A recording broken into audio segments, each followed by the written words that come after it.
Bem, dona Davina, a senhora contou aí a história de que nem o local onde o seu filho estava a senhora sabia e precisou da ajuda da delegada para lhe indicar o caminho. E a partir desse momento, como foi que a senhora travou essa batalha de ter que ir visitar? Conta pra gente um pouquinho o seu filho, como era esse processo lá dentro do presídio? Aí como eu disse a você, tomei o ônibus, não sabia ir, tomei o ônibus errado, graças a Deus eu encontrei uma cobradora que me ensinou qual era o ônibus que entrava lá na penitenciária. Foi quando eu tomei o ônibus e saltei lá na penitenciária. Perguntei ao agente, disse o nome de Alexandre completo, falei com a gente se ele estava lá. Aí eu pensava que era uma delegacia só, que era um lugar só. Eu não sabia que tinha vários, eu não sabia que na penitenciária era assim, tinha vários partes. Aí foi quando o rapaz olhou e disse assim, ele está no ED. E a senhora, aí quando ele falou, ele está aqui, ele está na UED. Eu pulei, eu disse, graças a Deus, não mataram meu filho. Ele está vivo, não mataram meu filho. Aí ele disse assim, mas para a senhora visitar, a senhora tem que fazer um negócio de uma carteirinha, a senhora tem que fazer uma carteirinha. Eu não sabia nada disso. Aí eu entrei, o rapaz me atendeu e disse, agora a senhora tem que fazer uma carteirinha, a senhora traz o nome, é o nome completo, o documento da senhora, o documento dele, tal, tal, tal. Eu pensava que eu ia visitar no mesmo dia, não era assim. Aí depois que fez essa carteirinha, foi que eu comecei a visitar, mais de 15 dias. Entendeu? Porque tem um negócio do castigo, quando a pessoa vai presa, aí tem um negócio do castigo, tem que passar aquela fase. Aí, Jaque, me deram a lista das coisas que eu tinha que levar. Tinha que levar leite, açúcar, era produto de higiene, mas quando chegava lá, tinha que tirar o açúcar do saco, despejar naquele saco transparente que tem no supermercado, que a gente quando faz compra. Se eu não levava o leite, quando chegava lá, eu tinha que despejar, a moça abria e botava. Mas o pior não é nada disso. O pior, gente, era que eu tinha que tirar a roupa. Eu tinha que tirar a roupa. Olha, tem tantos anos, você veja que eu falar isso ainda me dói muito. A vergonha que eu tinha. E tinha umas jovens na fila, porque a gente fazia fila para poder entrar, né? Para fazer essa revisão. Aí tinha muita que dizia assim, ela está com vergonha porque não é homem. Se fosse homem, gente, ela ia ficar de boa. Que eu via, chegava e me estremecia. Quando chegava, entrava, passava com um negócio de detetor de metal. Depois tinha numa sala as duas agentes, eu tinha que tirar a roupa toda, Jaque. Suspeito, me abaixar 3 vezes. Tirava a roupa toda, abaixava de frente, depois de costa. Eu tinha que tinha que fazer isso toda terça-feira. Mas eu fazia pelo meu filho. É uma dor terrível. A coisa que mais me marcou foi isso. Foi ter que tirar a roupa na frente dos outros. Entendeu? Ter que tirar a roupa, abaixava, suspendia, abaixava e suspendia. Mas eu ia. Toda terça-feira eu ia ver meu filho. Aí eu entrava, um bocado de porta. Aí eu entrava para visitar Alexandre. Quando chegava lá, Alexandre dizia, o que Alexandre me dizia? Mãe, você já arrumou advogado? Já, meu filho, já arrumei. Não disse a você que já arrumei, Alexandre? Toda vez que eu ia, ele começava a conversar, daqui a pouco ele dizia assim, e o advogado aí, e aí, como é que tá as coisas? Tá andando? Tá, meu filho, fique tranquilo. Mas eu não dizia a ele o que era que eu estava fazendo, entendeu? Não dizia porque ele não ia entender. Ele não ia entender. Tudo meu era o Senhor Jesus.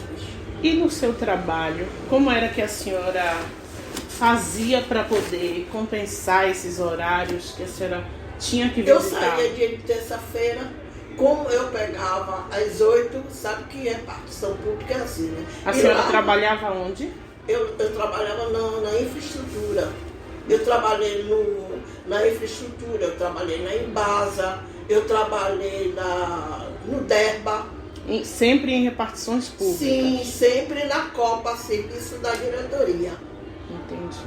Como era uma vez só na semana, aí quando chegava no outro dia eu compensava aquele horário. E lá eles sabiam que a senhora tinha um filho? Não, Jaque, eles não podiam saber, Jaque. Por quê? Porque eu tinha medo que eles soubessem e eu perdesse emprego. Porque quem sustentava a casa era eu. Eu que sustentava meus filhos. E não lembra que eu te disse que se eles soubessem e por acaso acontecesse alguma coisa dentro da repartição, foi o filho da funcionária. Entendi. Esse lugar se você tiver algum pepino assim desse coisa, você tem que esconder. Que preservar para não se comprometer. Exatamente, ele não saber que meu filho era traficante. E como foi? Quanto tempo ele passou nesse processo? Ele levou 6 meses. Custodiado. Custodiado. E toda terça-feira? E toda terça-feira eu ia. E a Lani doida para ir, mas não podia ir porque era proibida pela família. Entendeu? Depois, quando estava perto dele sair, ela começou a ir também. Aí ia eu e ela. Porque a mãe dela, foi como eu lhe disse, quando ela ia me ver, a mãe dela soubesse, dona Eliana soubesse, minha cunhada era que ligava, Gisele, minha cunhada ligava e dizia que ela estava lá em casa. Creio que foi um momento muito difícil para a senhora, dona Davina. Mas eu gostaria que a senhora falasse um pouquinho para a gente como é que se deu o processo de soltura dele. Como foi que ele conquistou de novo a liberdade? Através da fé. Como aconteceu isso? No caso, ele... Através da fé, porque advogado, nunca botei advogado. A senhora não tinha advogado? Não. O advogado físico? Não. É incrível, porque a gente vê muitas histórias de mães que às vezes têm que se desvencilhar de bens para poder ter um valor em mãos, para poder cumprir com os honorários desse advogado. E para nós é uma surpresa a senhora chegar a dizer que conquistou a liberdade do seu filho por um advogado que a senhora conquistou pela sua fé. Foi. Conta pra gente como. Senhor Jesus, foi como eu estava lhe dizendo, ele sempre me perguntava, e aí, o advogado não está andando não? Dá, meu filho, tenha paciência, ele está, e ele nunca perdeu uma causa, assim que eu dizia, ele nunca perdeu uma causa. Até que chegou um dia que eu disse a ele quem era meu advogado. Ele me disse que você, mulher, é maluca. Você é doida. Quer dizer que eu estou pensando que você está pagando advogado e você está dizendo que... Eu digo, meu filho, tenha calma. Senhor Jesus, ele nunca perdeu a causa. E não é agora que ele vai perder. Ele não é agora. Entendeu? Aí foi que eu fui realmente para o altar. E chegando na delegacia, me conta um pouquinho como foi que eles receberam essa soltura, porque ele estava lá custodiado, havia uma acusação sobre ele e ele teria Mas que ele ficar nunca lá. foi interrogado, nada. Porque não tem esse negócio de não sei o quê. Nunca ele foi. Até que chegou o dia que soltaram ele. Simplesmente soltaram? Soltar, porque ele foi pego aqui Ele tomou um tiro.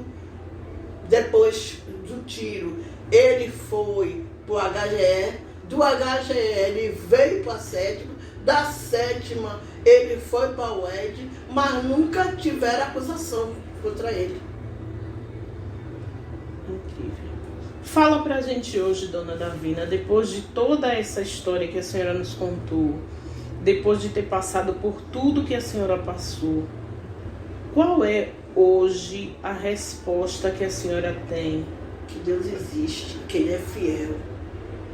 Que quando a gente crê realmente nele, Ele responde. E como está o seu filho hoje? Qual é a história de Alexandre que a senhora tem para nos contar? Alexandre hoje é um homem casado, entendeu? Ele é casado, tem uma filhinha, viu? Tem o próprio negócio dele, que ele não sabia, ele não tinha profissão nenhuma. Ele não tinha profissão. Hoje ele faz as pizzas dele, ele vende as pizzas dele, sustenta a família dele com as pizzas dele. É um homem de bem. É um homem de bem. Tem casa própria, viu? Que ele mora lá em Lauro de Freitas. Tem o próprio apartamento dele, viu? A esposa dele, os dois estão na presença de Deus. Os dois. A sogra dele, Dona Eliana, trata ele como filho. Dona Tereza, a avó de Alane, trata ele como neto. Você precisa ver como é que Dona Eliana trata Alexandre. Mas ele também faz por onde. E Deus, ele se apegou a Senhor Jesus. Ele crê que realmente Deus existe, que Ele é fiel. Ele acredita nisso. Eu também, entendeu? Através da minha fé é que eu estou vencendo. Porque se não fosse a fé, eu não ia. Primeiro, o marido da situação, que não me ajudava. Minhas irmãs, meus irmãos, ninguém acreditava, ninguém. Eu só sabia criticar. Só sabia dizer, até os 17, antes de 17 anos, Alexandre não vai até os 17 anos. E hoje ele tem o quê? Ele vai fazer 34 anos. Ele vai fazer 34 anos. Para quem não ia até os 17, chegar aos 34 para a senhora. Não é? É uma satisfação ver o seu filho na vida que ele tem hoje. Para trabalhar na reunião. Ele vem de Lauro de Freitas. Ele vem de lá, trabalha na reunião, depois volta e vai fazer as pizzas ali. Hoje Alexandre é um pizzaiolo. De sucesso. Honra e glória do Senhor Jesus. Entendeu? Dona Davina, a sua história é uma história que a gente costuma ouvir, mas assim, conhecer de perto é muito difícil, porque não é toda mãe que tem coragem de contar, né? O que viveu, lembrar de cada detalhe e sair. Não é só contar o que viveu, mas sair dessa história tendo um lado positivo. Saindo dessa história, trazendo consigo aquela satisfação de poder dizer: eu venci. O meu filho não morreu aos 17 anos. E assim, para quantas pessoas não importa ouvir? Quer dizer, o que a senhora está falando aqui, quantas pessoas não vai motivar a não deixar de lutar? Não deixar de lutar, é a verdade. A senhora nunca deixou de lutar pelo seu filho. Não parei de lutar. Eu continuo lutando por ele, porque ele está vivo. Então eu tenho que continuar lutando, entendeu? Tenho que continuar lutando. Enquanto eu viver, eu vou lutar pelo meu filho.